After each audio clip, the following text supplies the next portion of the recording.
The Sanctuary and 2300 Days. Chapter 11. The two desolations are Paganism and Papacy. I read on and could find no other case in which it, the daily, was found but in Daniel. I then, by the aid of a concordance, took those words which stood in connection with it, take away, he shall take away the daily, from the time the daily shall be taken away, etc. I read on and thought I should find no light on the text. Finally, I came to 2 Thessalonians 2, verses 7 and 8.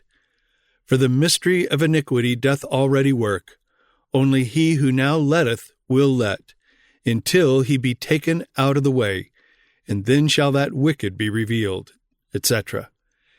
And when I had come to that text, oh, how clear and glorious the truth appeared!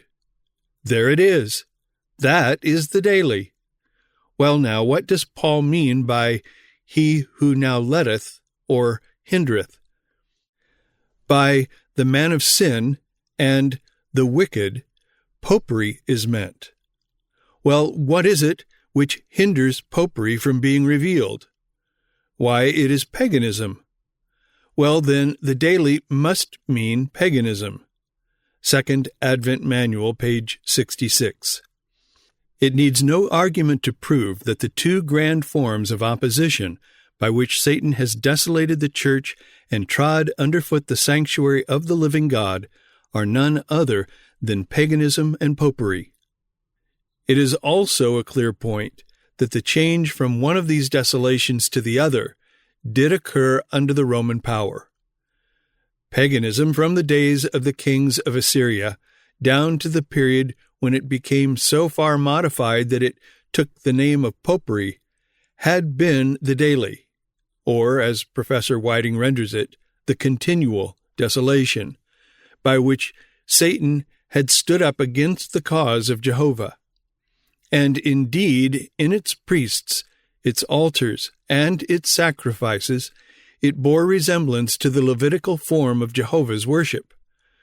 When the Christian form of worship took the place of the Levitical, a change in Satan's form of opposition and counterfeit worship became necessary if he would successfully oppose the worship of the great God.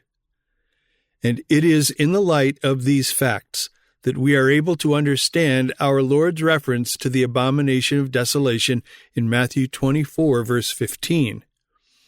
It is evident that he there cites Daniel 9, verse 26 and 27.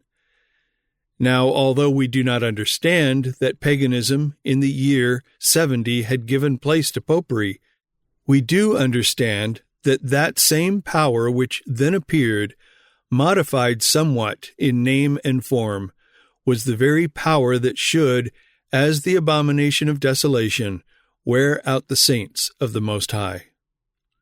The language of Paul is to the point. For the mystery of iniquity, popery, doth already work, only he who now letteth will let, until he be taken out of the way, and then shall that wicked be revealed, whom the Lord shall consume with the spirit of his mouth, and shall destroy with the brightness of his coming. 2 Thessalonians 2, verses 7 and 8. That Paul refers to paganism and popery, none question. And here is direct proof that popery, the abomination of desolation, had in Paul's day already begun to work. Nor was it a very great change of character when Satan transformed his counterfeit worship from paganism to popery. The same temples, altars, incense, priests, and worshippers were ready, with little change, to serve as the appendages of the papal abomination. The statue of Jupiter readily changed to that of Peter, the prince of the apostles, and the Pantheon, which had been the temple of all the gods, without difficulty became the sanctuary of all the saints. Thus the same abomination that desolated Jerusalem, in a degree changed and modified, became the wonderful desolator of the saints and martyrs of Jesus. and in its so-called temple of God, it set at naught and trod under foot the true temple of Jehovah, and he who is its minister, Jesus Christ. The change from paganism to popery is clearly shown in John's view of the transfer of power from the dragon of Revelation 12 to the beast of Revelation 13.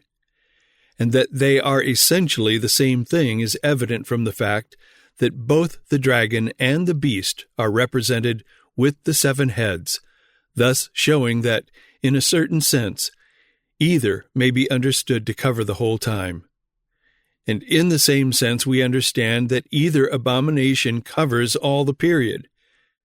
Christ's reference to the abomination of desolation, Matthew 24, verse 15, Luke 21, verse 20, is an absolute demonstration that Rome is the little horn of Daniel 8, verses 9 to 12.